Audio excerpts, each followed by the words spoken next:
August the 17th Trying to of get back on track. 2023. We're That's what trying to get, happens. and we are here live with you, ready to talk about a lot of things. So Hey, we are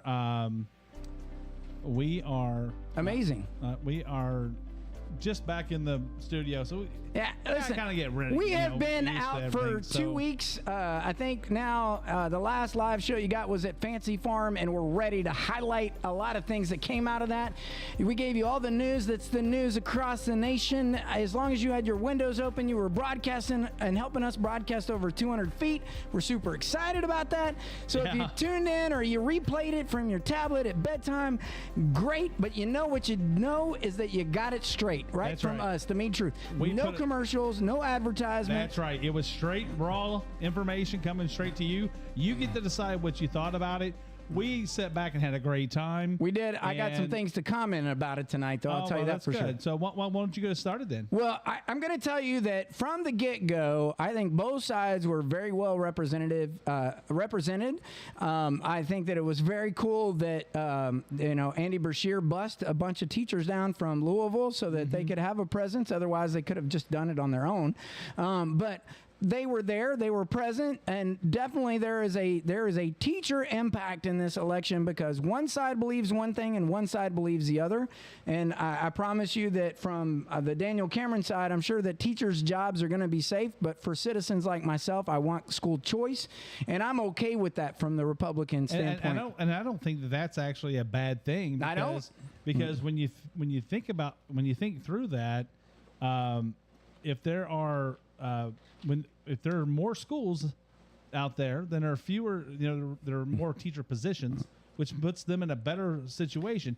I get it that they don't. They like the monopoly of having the harvested government cheese, man. Well, yeah, but you got to think about why. You got to think a little bit about why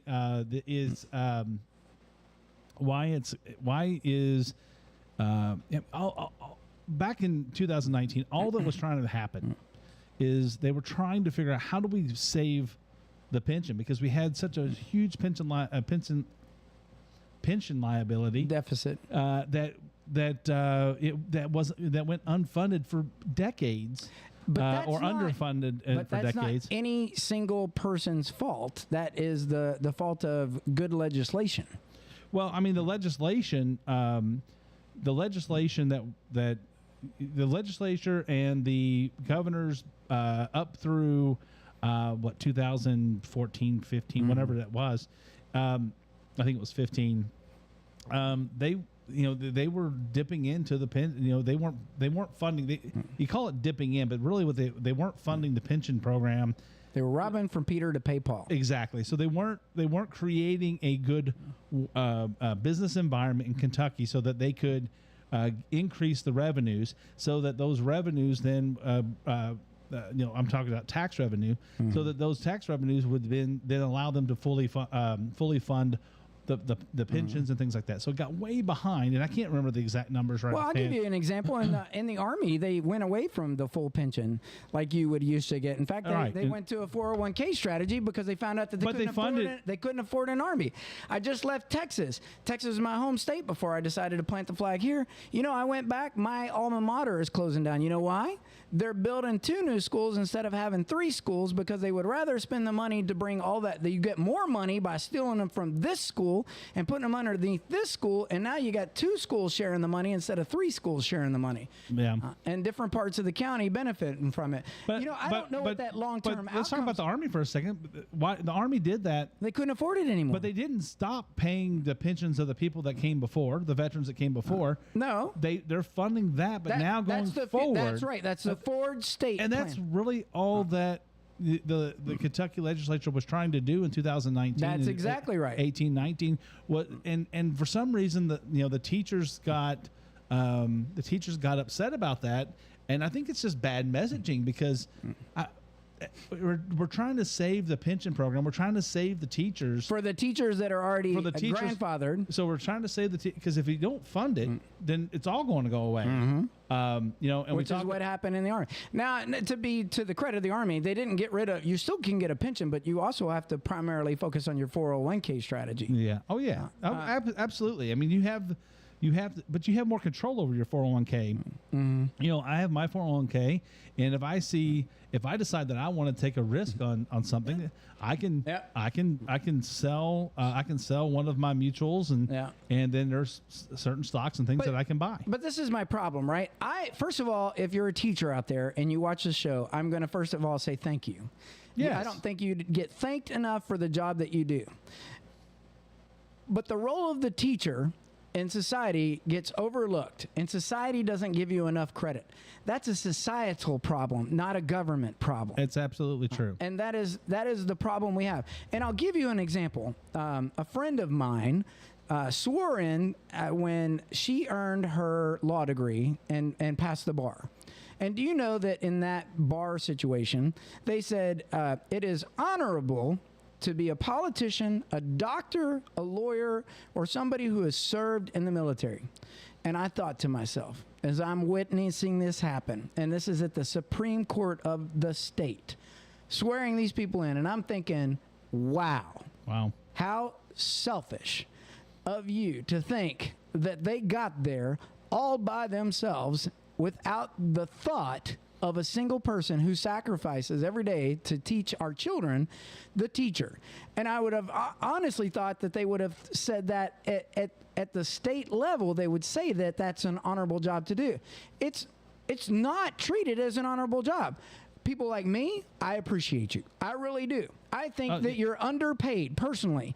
But the government needs to get more support from the citizens, and you're not getting that right now. And you're not getting that for a couple of reasons. Because government dictates what you teach and what you don't teach. And I'll guarantee you there's a lot of teachers, even in our local county, who teach that are very advocate of Christ and teachings, but they can't speak their mind because of the liberalism that shuts them down.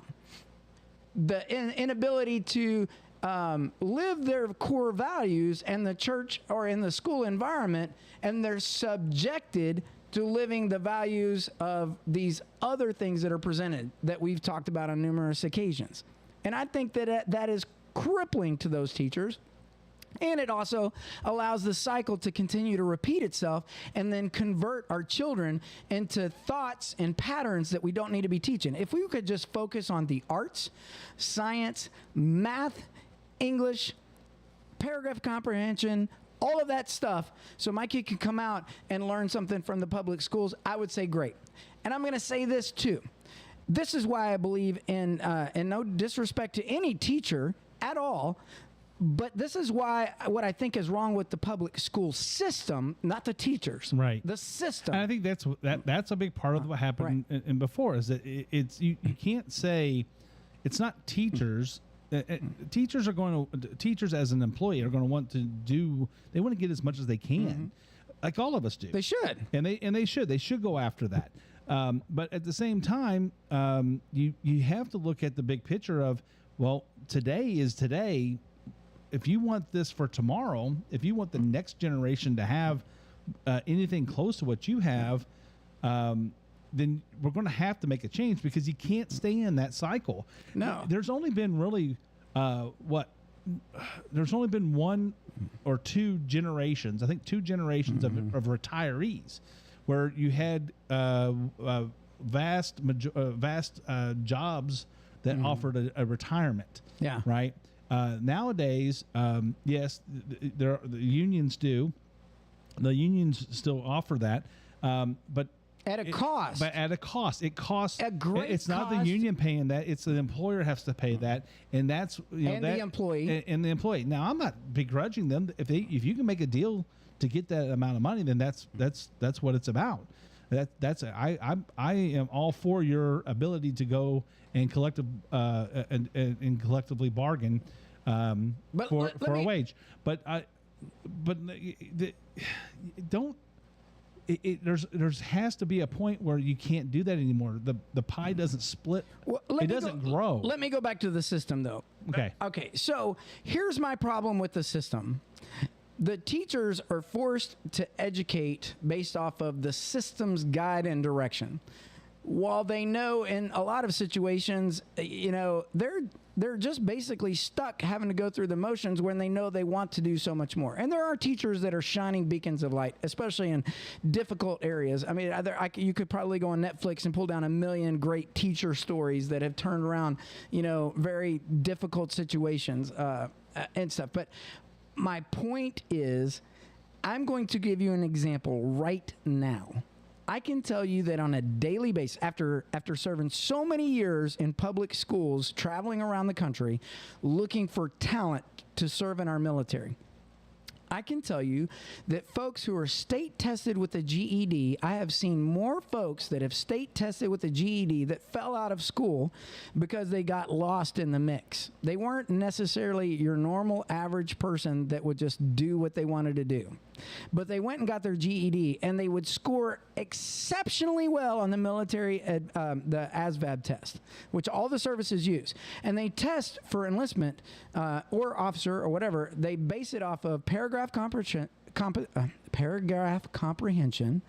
your word knowledge, your arithmetic reasoning, and your math knowledge. Those 4 areas determine how you are able to problem solve. The rest of the test is all vocational. Would you be a good in nursing? Would you be good in mechanics, engineering, all that stuff, right? But to get in the military, you have to get past those 4 fundamental educational levels.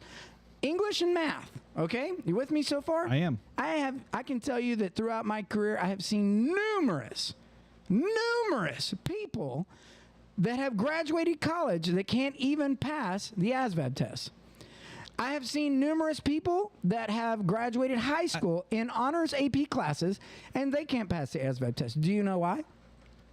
Because the teachers are teaching, and it's not their fault, it's the system.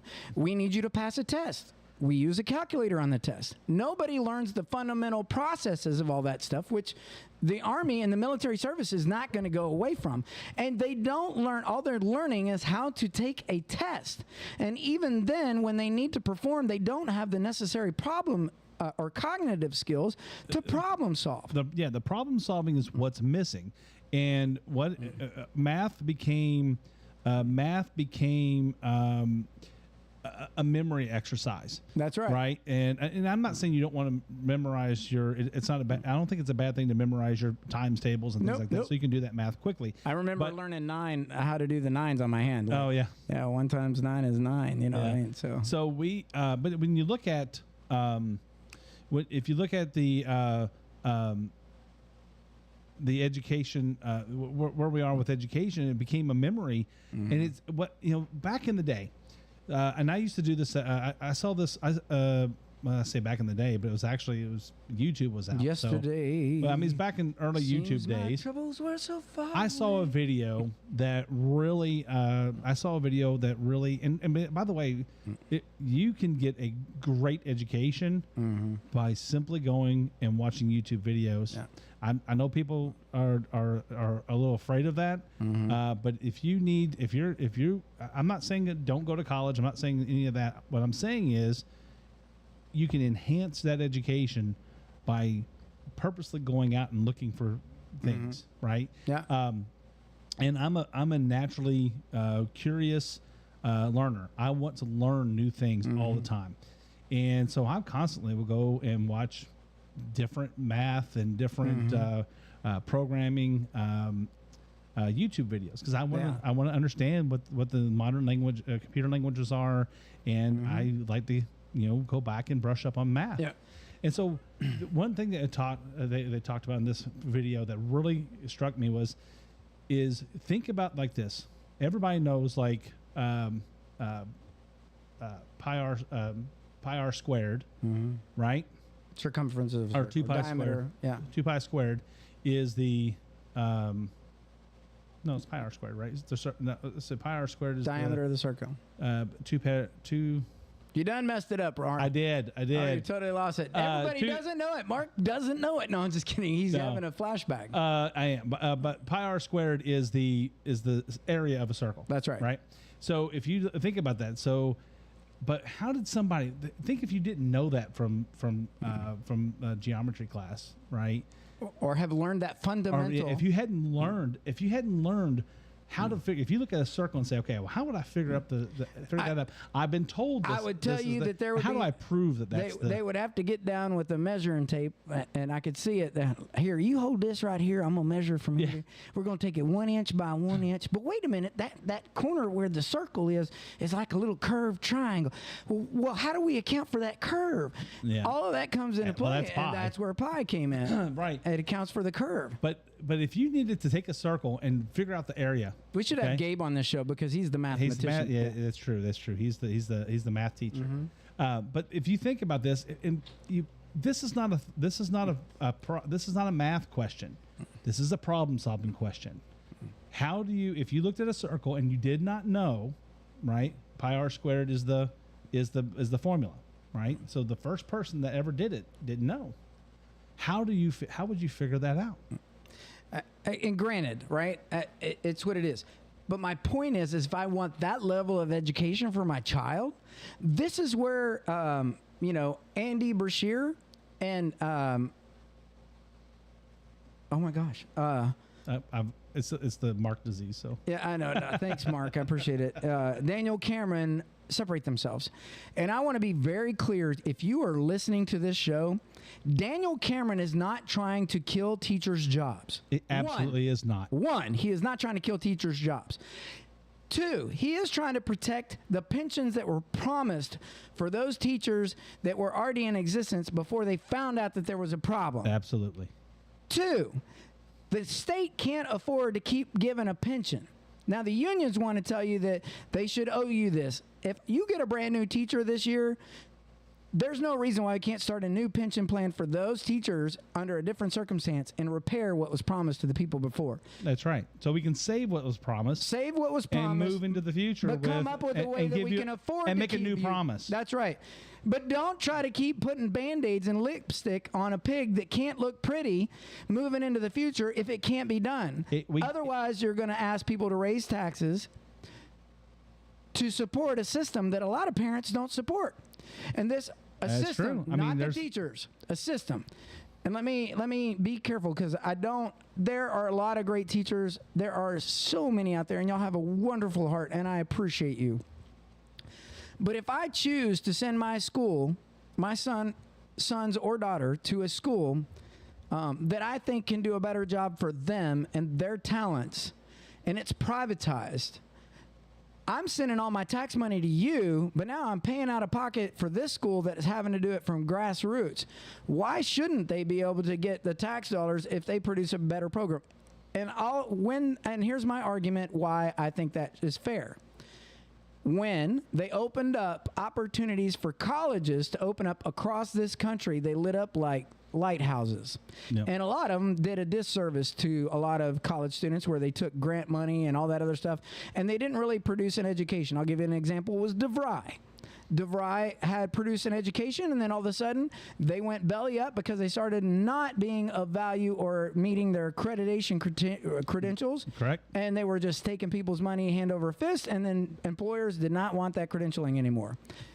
There has to be accountability for public schools just as much as private schools. But if I choose to send my kid to a private school or a privatized school that provides a piece of education that they can no longer get from public schools, then they should also be funded with my tax dollars, and I should have a vote on where those tax dollars go.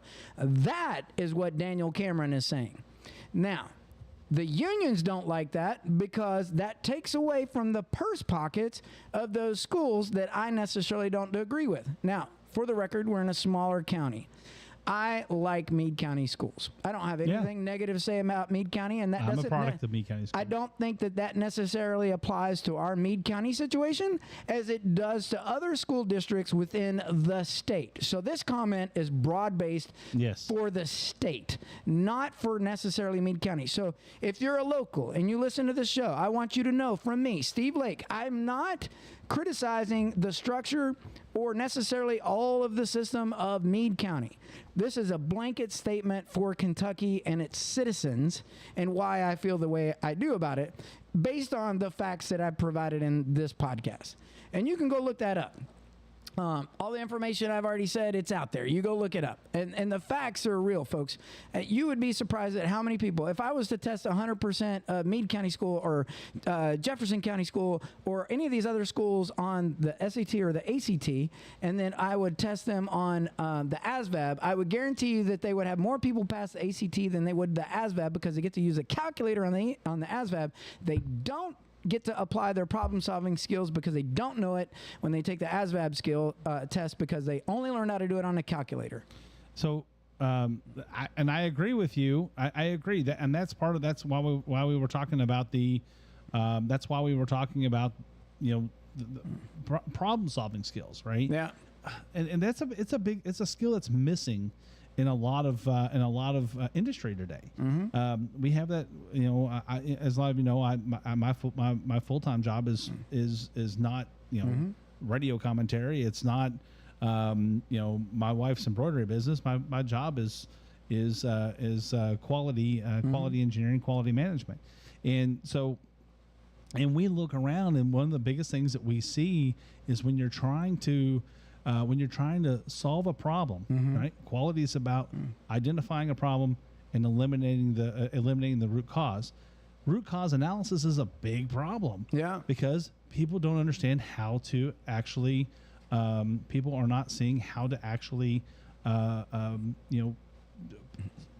get to a root cause, to identify a root cause, because they're not thinking deeply enough. They want to kind of say, oh, this is what happened. Yeah. I'm going to fix it for last month. I'm going to fix it for this month. But let's go back to we talked about school choice. Yep. So I want to stay so there was Keep a going. Mason-Dixon. There was a Mason-Dixon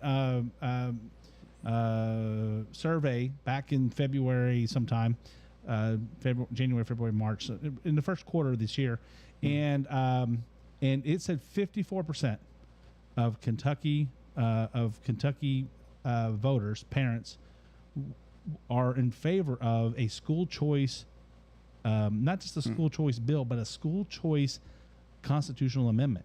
Yeah.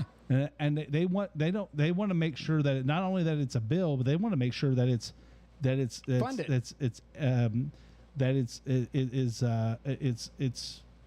What's the word I'm looking for? It is galvanized into Kentucky culture that we will have and that's parents First speaking. of all, I'm glad you went here because I have something on this train of thought. I'm going to give you two perspectives. One is I want that choice, right? Yes. Because I want the marketplace for those who teach that really want to get after it and be a part of and be able to live in a space where their values can be respected. And I support this school choice not only for the parents but for the teachers. And what that does is it creates a competitive marketplace because, like the business industry right now, trying to fill foxholes, it's very competitive to get talent to come in, Yes. and you're going to pay for that talent. And with those school choices, if there's a tuition, let's say you go to a private school, you pay tuition. I'm going to give you this as the second perspective. Oh, but kids will have to, if they want to go to school choice, they got to pay for this or that, or you're going to flood, maybe it's a public school, you get school choice, and you want to go to this side of town versus that side of town. Right. Oh, well, we don't. That's an option too. Well, that's an option. But if it's a school with tuition base, I'm going to tell you that, even tuition-based schools can provide like tuition assistance and other things like that, especially if they're well-favored schools because of they're known for their teachers. Here's my thought. Your kid is going to pay tuition at some point. Yeah, it's whether you want to go to community college, whether you want to go to a four-year university, if your plan is just to shove your kid into public school and get a public school education and then figure out how to pay for tuition and only depend on what they may come out of that educational system or be involved in the educational process because your right to choice. And that's all I'm going to say. Because once you get to the stage where they finally graduated, and then you are faced as a family, oh, they're going to college. They're going to college. Oh, my kids are so smart. They're going to college. They did honors class. And then they get to college. And then guess what you find out when you go to college? that when they are tested for entry into college, even if it's the 2-year college or the 4-year college, Right. they are going to be in college for 5 to 6 years because they didn't really get what they needed to learn. And they're behind in order to keep up with the 101 and you see that 202 so much. level education. You know, And you're going to pay more for it. So Yeah. why not pay for tuition instead of for the 5th and 6th year of college? Why don't you pay for that tuition at a school that's going to get your kid ready for college? And not have to do that, and then it's 1, 2, 3, 4, and done. And by 21, they're out I've there. heard in the- stories. I've heard stories where like AP history, you know, is taught in high schools, and I've heard stories where people where I've like witnessed it. where classes were the entire class took AP history, and AP history, you know, of all the kids that took it, you know, in a specific year, I can't remember. 4.0. Right, and they show everything's good, but when they went to take the AP history test, they couldn't pass it, That's right. so they didn't get the credit. No, that's right. And so that goes back on the system. That's if you have an entire class or majority of a class that doesn't can't Yeah. pass that test to get the credit, Because they then- have to stick to the systematic way of shoving the information down their throat. and it's exactly right. So that's another part where the teachers get hurt. The teachers get hurt in the fact that when they identify an issue that they really can't do anything. A lot of times they can't do anything about it, or they feel like they can't do anything about it because they have to try to pull everybody along, and they can't. You know, and one or two students may not be getting it or what have you, and they need to do something different, and they can't do anything different because that treats kids different. Well, or maybe you the can't. system excluded pieces of history that they needed to know because the Could be. nationalized test requires that knowledge. And again, we're not saying this is Meade County. No, we're not saying this is Meade County. This is an in general This is a conversation. general conversation. And coming from my background all over the country, I've seen exactly what you're talking about. This Yeah. is not even local to Kentucky. This is a national problem. And the minute that we go from a national entity where we are deleting history, folks, you might as well go back. I've got books right now from World War II. If you're a parent out there, I want you to go to a library today and I want you to find the old books on World War II or the old encyclopedias that are from the 70s and 80s, and I want you to open those up because I'm going to tell you, when you open them up, the pictures are graphic. They've all been Yeah. removed from the history book, so our kids have no understanding of the trials and tribulations of those because they can't feel the suffering. Oh, you're okay. Everybody's getting a trophy. No, I'm telling you, America, that has got to end. Our children need to know the trials and triumphs. Yeah. We're already deleting True. statues. You're already deleting history books. We're cutting out portions of what we should learn because of this system. And not the freedom not of really the choice. system. It's because there's a small group within the system that became powerful within the system, And now they're controlling your And narrative. then they've said, okay, everybody has to go to school. Everybody has to go to school. Everybody has to go to a public school, unless you can afford to go to a private school, or you are fortunate enough that you can homeschool. That you're in a one income situation, or a lot of times there's a lot of two income situations out there where the mom and the dad are both. Teaching, trying to do, they're doing, and in a lot of ways succeeding very well in doing homeschooling, and then each of them have their own job, to try to support the family as a whole. But if those situations Well, you are, wonder why we want socialism, right? Because I want Nobody the wants socialism, I want the but they don't government know to what give me social- a pension, so I don't have to do very much work, so I can get this done. Yeah. Those are systematic thoughts and processes that lead us down but this path. but they don't understand that you still have to compete in the world. You can't. It's not an isolated thing. It's not the whole world is. I used to have this conversation with my son Tyler. I said, communism and socialism sounds great on paper, but when you have to when the rubber hits the road and you have to actually produce in that society, you can't. The group of producers becomes smaller and smaller and smaller until you can't afford. Until there's not enough people producing to be able to uplift the entire community. So then you have to enslave people. That's exactly what happened in Russia. They started telling people, well, you can't go to do this job. You have to go work in the salt. You got to go to salt mines. You got to go to you're going to work in agriculture. It doesn't matter that you want to be educated in this. You didn't pass the test. So now you have to go do this job, or this job. So, and that's how they ran the entire country, and it ran it until they couldn't afford it. and now they're back at it again, trying to do the exact same thing because they're trying to revive the Soviet glory. I'll give you another example of how easy it is and there's good teachers. Again, I'm going to comment. There are so many good teachers out there, and it is a very small percentage of bad teachers that get protected by the system. That's really create a problem for a lot of. It's power. It's power. I don't care wherever you are. If you feel like you're out there and you're just cringing, it's because you want some level of power. I don't know. Maybe I'm wrong, but here's what I'm going to tell you. Well, we all that's what we're all striving for ultimately. I don't want any power. That's not true. You want enough power to be able to say you want to raise your family the way you want to raise it. That takes different. A level of. It's not different. It's the same thing. It's just that you don't want enough power to. You're telling your neighbor how to raise their kids. That's a big difference between. That's a big difference. I understand, but that's what they're saying. I will agree with you about that. Well, but you said power. I know. I got it. Okay. Varying different. Okay. Yeah. Different podcasts.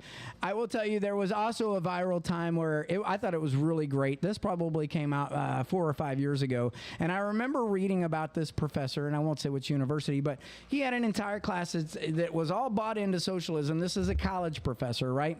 And maybe you, if you're watching the show, you heard about it. But the college professor had never failed a student before, but he failed an entire class. And it was because they all thought it wasn't fair. They should all, get graded on a bell curve and all this other stuff. And the people that don't do the work should still get passed, and the people who middle of the pack should still get passed, and the people that do really good, should just do really good. Nobody should fail. And the professor, the entire class, this entire semester, what he does, he says, okay, I'm going to grade on a curve. I will give everybody will get graded based on how everybody does. And so what happened in his first test, you get the syllabus at the beginning of the college year. Here's all the products you have to produce, and here's the grades you can earn for each of them, right? Between 1 and 100. This is the percentage. This is the percentage of the grade that goes towards the weighted value for each, right? Yep. So everybody gets ready. You got your quizzes, your papers, and all that other stuff. So everybody's studying for the first quiz. They all go out, they get ready. The A students who, T's crossed, I's dotted, work and study groups, in and out, or put busts in their ass, right? Hard working. I mean, they're pulling the cart, right? They are out in front. And, they score an A on their test. And then the people who don't study, they're out at the parties every night wearing the short, shirts. Their belly buttons are out and pierced. And over descriptive. And then the football jocks are out hanging out with those same people. And then football jocks study too. Then I'm stereotyping. Yeah. Anyway, I'm thinking of Revenge of the Nerds. I know you are. So preface, exactly Revenge of the Nerds is the example here. And they don't study, right? And so they scored maybe a 50 on the pop quiz because, this is my first test in college. Yeah, I'm out partying. This is my first time away from mom and dad. I really don't care. Besides the teacher's grading on a bell curve, I'll still pass. Whatever. I'm winging it from what I learned in high school. And then you got the middle of the pack. Okay, I study. I really suck at remembering stuff, but I still did good. I got a B or a C, right? And so now the teacher does the first grade, and the persons who all scored A's ended up getting B's. That's right. And the people who got B's and C's got D's and F's. And then the F's got C's because their grade came up. Yeah, but it was more like an average, right? So, everybody got the same grade. Everybody got the same grade. So the A's got pulled down to whatever the average was for the class. So exactly, which usually comes out to around a C somewhere. So naturally, these A's are livid, right? Yep. They're livid. What do you think the professor's findings were when he gave the second test? What do you think that people who got A's did? The A's didn't work as hard, so they didn't pull up as hard. So more people did less. That's right. And the people who didn't do anything the first time did the same thing. Well, that's right. There were just more of them. They just figured that the A's were going to pull them. The ones that didn't do anything and got the 40, 50, and the ones that got the barely passing. Yeah. Did less, and so they fell into the bottom category until everyone was failing. Yeah, and there was no way to recover, so why try? And that is the prime example of socialism. That's exactly right. It is the prime example, and that is how our government takes over. And folks, I'm just telling you, it's happening in our country today. You need to take a look around you, and you need to pay attention to what's actually being said and what's being written down. I mean, so when you look at an election cycle like we have right now, and the governors, and guys, there's a governor's race. That's right. Going on. That will and affect it's your a very children. it's going to affect your children. It's going to affect you. It's going to affect your children and your grandchildren, definitely. And so what this is, what we're talking about is, you know, our current governor doesn't, you know, Andy Beshear, right, does not even talk to the legislature because they're Republicans and he's a Democrat. So he doesn't even talk to them. He doesn't even doesn't take their calls. Doesn't even try to come down. And he doesn't even talk to the people that are running alongside him against all of our Republican candidates in the race. Do you know, folks, that Andy Beshear did not even stick around for the rest of the candidates for the Democratic Party? He left, out of there after this Attorney General's race was done speaking. I mean, him and several others left very early. I don't know what they had that was so busy, but they didn't. But they did not hang out for the. They did not hang out for the undercard. No, they did not. And the entire Republican Party, to include Senator or Representative Comer, was there till the end. Now I understand why. I think Mitch McConnell had to leave. There was you know. And I think when I checked that day, there was no state emergency. He was there. He was there most of the time. He was, but when I checked later in the news media, there was no state emergency that required Andy Beshear to be leaving there. Yep. So I'm just telling you. I don't know what his plans were or why, but he left. It's a prime example of his absence the entire time he's been in the office, and it's another reason why you need to look at Daniel Cameron. And this is just I know I'm picking about the teaching. But let's talk about that for a second. Let's go back to what we're talking about, where you need. I mean, right now, a lot. You know, right now this year we're probably going to see. Let's see. I had this brought up earlier. And I know we're kind of switching gears a little bit, but I think this is where we want to go to. And you know, we had a voter turnout in the last gubernatorial election. We had a voter turnout of 42%, and I think Meade County was actually even a little off of that, if I remember right. And when you look at the numbers, Andy Beshear won by about 5,000 votes, just over 5,000 votes, 5,000. If I look at this right, it's like 5,086 votes or something like that he won by. Yeah, something like that. Well, and we can't afford to lose like that again. Yeah, and a lot of that had to do with the fact that Bevin, Bevin had his verbiage about the teacher's situation, and he could not explain it well enough to say, I'm not talking about teachers. I'm talking about the situation, the teachers, trying to get the teachers unions were creating this situation where the teachers were not supporting, a change at all. And he was trying to get a change. Well, now they're trying to come back and say, well, if you had Daniel Cameron would have, was against the teachers. He would have taken your pension away. And that's not true. He wouldn't have taken the pensions away. And Matt Bevin wasn't going to take the pensions away. Matt Bevin was trying to save the pensions by working with the legislature to make some vital changes so that we could afford to pay the pensions. And if it's going to be in the 401k, it's going to be in the 401k. That's what most of us do these days. Most of us these days do use 401k as our main pension method. And when you're young, you should be in a high risk, and when you're old, you should be very conservative. I was taught that you basically start out, you use your age, right? Your age, you want to for every year of your age, you want to put put that much into a safe zone. Here, but that was just the way we were taught. But let's go back to this. If you started at 19 or 21 and you put in $250 a month, you're a millionaire by the time you're 50. So yeah, I mean that's true. And the stock market does not decline over time. If you look at it today, and you look at 5 years ago, right? The stock market's higher today than it was 5 years ago. It's higher than it was 10 years ago. and all the way back. If you look at It ebbs and flows. It ebbs and flows, but it ebbs and flows up. It never. It rarely ever drops down. And the way they have And the only reason protections why on it it's now. higher, it's the only reason why it's higher right now is because the inflation is up too. Yeah, I mean, well, that's that's true, because now you have to account for inflation in that, and while people are making more dollars, But it doesn't. some of that is not. It's just like you could buy I think I saw a story about Biden. They were trying to do an op-ed for him. He's loved cars. His dad was a car dealership owner, and he has the same Corvette he had since he was a kid, which was $5,000 back then, but now it's worth, it would have been worth $52,000 today, but now it's worth over $100,000 Yeah. in the auction. You know what I mean? So I mean, if you look at this over a 5-year period, I'm looking at it right now on the Dow Jones, just so you know, and you look back at August 19th, 1983, Dow Jones was 1,194.21. Right, $1,904.21, and it is today. And today it is, as of right now, it's $34,474.83. Wow. Right, and if you went back, now for this year, it is it is down, but if you go back 5 years ago, right, if you go back 5 years ago, which is 2018.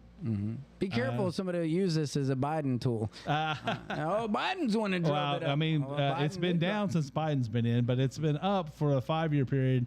Over a 5-year period of August of 20. Well, this is a 4-year period. It was 26,000 4 years ago. 26,287.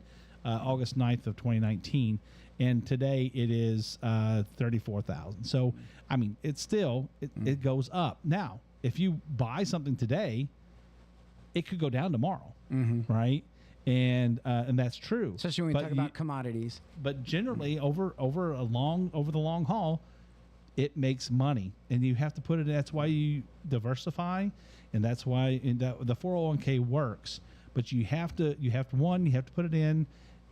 You have to get good advice, and you have to allow it to grow. Don't pull out of it, things like that. Yeah, especially if you have a matching.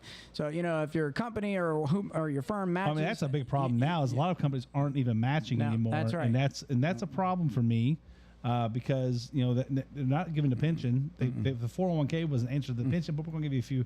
We're going to match some, and now all of a sudden they didn't match. That started back in 2008, 2009. Yeah. They started pulling out the matches, and if your company doesn't match, you should not be investing in their company 401k plan. I'm sorry. You need to go find a private investor. If they're not investing, go to an IRA. Yeah, go find an Edward Jones guy. Go find what's another Command or whatever. One of those people that are financial planners, because they will help work with you. Now we are not endorsing any product or but we're just saying that type of person. Yeah, the company that you work for, their privatized 401k plan is only because of the number of employees that they have, and there is a kickback. I promise you.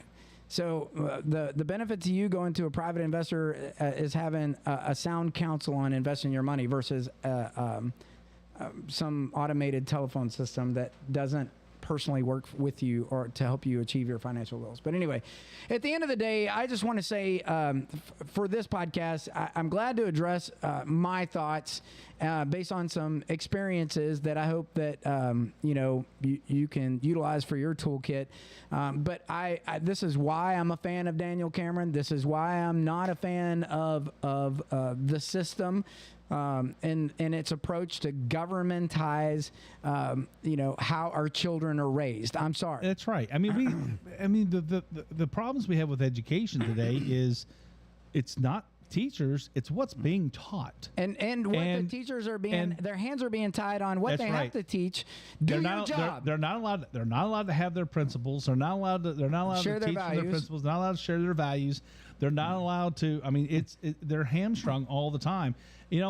And they're forced. Tell you what, they feel bad. And listen, it's bad because you feel that if you do something wrong, your career is over because you stepped out of line and you're going to get a bad reference. This is like back in the day when a reference actually meant something and you actually cared. Hey, pull your mic down just a little bit. Do you remember? Back up. Do you remember when, after the Depression, people actually went and checked your references? They weren't looking for somebody, right? But if you're a teacher, it is still like those days. If you're blackballed in a school because you go against the grain, you're done. If you go against the union, Yeah, it doesn't even it's not matter. the grain; it's the union. It doesn't matter. And that's the power struggle. You can't go somewhere else and teach. In the state, no, you're going to have to go out of state. If you're lucky, because out of state, and some of these unions, they're forming across the state so that they're a bigger pack. At the end Well, of of the course. Day, I mean, yeah. at the end of the day, I Is it NEA? Is that what it's called? The NEA National or National Education Education Association? Or yeah. At the end of the day, I want to say, first of all, thank you to our teachers. Yes. We would not be where we are without the education that was provided many years ago. I'm a product of public schools. Yep. But I just think that today there's a lot of you out there that have values that you don't get to live fully because of the way the system is treating it. And that's why I believe in school choice. And I want to know where my kids go. And I want to create a competitive market for teachers to work in those schools that support them. And that's why that's why, and I guess this is a shameless plug, but Meade County Christian, I think, was something that was definitely needed in this community because we didn't have a private school option in this community anymore. St. John's had their school for years and years and years, but it closed down 15, 20 years ago, so now we have a Christian school, a private school in the community that is. It's doing very well. It's thriving. It's getting more and more. It's growing. I know they're looking to add high school soon, high school classes soon. They're doing some renovations over there. So and I think we should probably have them on one time. Absolutely. Maybe do a show from their location. And I get it. It's a little bit we're a little bit biased, and just to be fair, because I'm biased because it's working. I'm biased because I have children there that are learning from the system, and the educational system works. I'm biased because I know that my child is getting my values. You ended up at Journey because of the school. Absolutely. Right.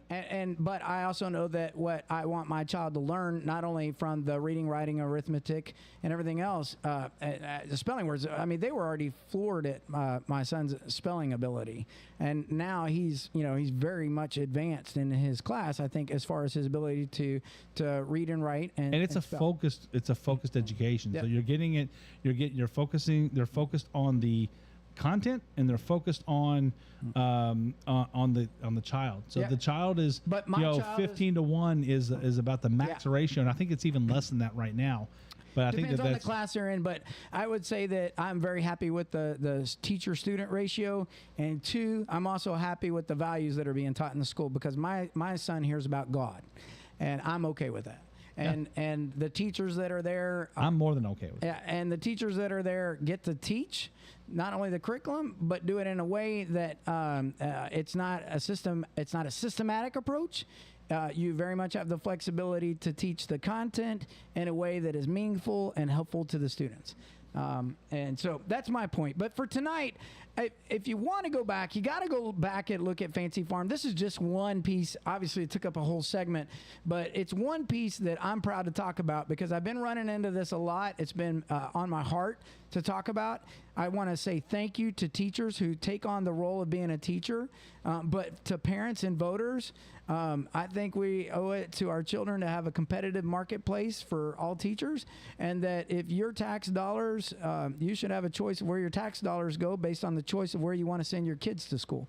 And that's where Daniel Cameron comes in. And I think it's a great way for us to have a loud and clear message to the systems that are trying to tell trying to tell what our kids, how they should grow up versus how we should teach our kids how they should grow up in society. Yeah, and I'm just making an appeal to everyone that might hear this between now and the election. Go vote. Yeah. Don't sit on the sidelines. Don't think, oh, this doesn't concern me. It does. We need to have a record turnout. We need to start showing up and saying enough is enough. We've seen what's going on in the media. We've seen these other schools, how the schools are in, not just in other states, but in this state as well, and other school systems and things. And we need to say, we need to get ourselves out. We So got we need to early get out and voting. vote. Early voting is going to start. It'll start on the Thursday prior to the Yeah. election. It'll go through. It'll be Thursday, Friday, Saturday. If you cannot get out to the polls to vote, there are options for getting a mail-in ballot. You can get the ballot and drop it off. There are excused ballot voting options at the courthouse prior to the early voting, and then unexcused early voting is that Thursday through Saturday before the election cycle. But guys, go out and vote. We want to get as many of you to the polls as possible. Of course, we want you to go out and vote Republican. And Straight ticket. Straight ticket. We want to There's make sure nothing wrong with any candidate on the list. That's right. We have met and talked with all of the candidates, and they are supreme candidates. I know that some folks may have some issues with a person here or there, but let me tell you, these are really they are committed to conservative principles, and that's what is important. And I also want to throw this out. In the opposition of the primary, I can tell you that everybody that may not have won in the primary is on board with every candidate we have. Yes. The Republican Party is in line in this state and ready to run and win. And we can't do it without a Republican presence and a Republican vote. Now, we own over 50% of the vote in Meade County because of the number of registered voters. And I'm telling you, for a record, we need to show up and make a presence. If every Republican votes, it'll be a record turnout of all voters. So, Absolutely, in Meade County. And so make a plan. Make a plan to vote. If you need help, give us a call. We'll figure out how to get you to the polls. We'll get somebody to take you in. If you need help, we're there for you. if you're a GS employee at Fort Knox, you can actually take 4 hours to vote on Election Day or a day to vote during any of the early voting as an leave administrative. So get with your supervisor and your HR department. They will help you, assist you with the government employees. I also believe that for state government employees, you are also allowed a time to vote during an election. So don't be crippled by your employer and then your ability to vote, especially when we do. Susan Masterson has gone to great lengths to make sure that there's even more voting locations. That's right. And just as one last note, if you're a registered Republican and you want to come out to the meetings, you want to get involved, you want to help with these campaigns, come out to our meetings. Our next meeting is on Monday, this coming Monday. It's at 7 p.m. It's at 2714 Brandenburg Road in Brandenburg, Kentucky. The train and master's it's at the house. train station master's house. Yeah. The old. So we rent some space here from Realty, and we would love to have you come out and visit with us. Help us out. Yeah, and we are looking for door knockers. Door knockers, phone. If you want to make a phone call. If you believe that you can help get the vote out, then come out and help us get voters out. We're looking for your help, and you can get that started here Monday night. Mark? That's all I have for this week. We had a really good schedule coming up. We're going to have, in the near future, we're going to have Robbie Mills, the lieutenant governor candidate for the Republican Party. We're going to have Michael Adams is going to visit with us. We're working on getting the other candidates back on. Yeah. We had Mark Metcalf in the primary. I'm sure we can get him back, as well as the other We got some candidates, local Allison stuff. Ball. Yeah, we got some local stuff too. I know BB Telt wants to come out, talk about a lot of their products that they got, and then some local community other activities that are going on. More importantly, we want to do a history of Brandenburg Telephone absolutely. Company. I think that's going to be an awesome show, and we're trying to expand a little bit outside of the political, and try to make sure that we're Community. Covering community. Community is very important, and I think that we need to make sure that we're good. We're good neighbors, and we're good as part of the media platform. We want to make sure that we're very fair and open and talk about things that you all care about. And while politics is very near and dear to a lot of us, there's a lot of things in this community that are awesome, and we want to make sure that we're talking it up. I got one more announcement. Obviously, I'd be reminiscent if I didn't talk about the amazing event that is coming up this Saturday on the 19th, and it is with the Meade County Animal Shelter in conjunction with the Guardians of Rescue. They're offering a Meade County residents. This is for all Meade County residents. If you own a dog, or if you own a dog in Meade County and you don't have your dog microchipped, they are offering free microchips for their dogs on the first come first served basis, and this is going to be at the Meade, what's the waterfront down there?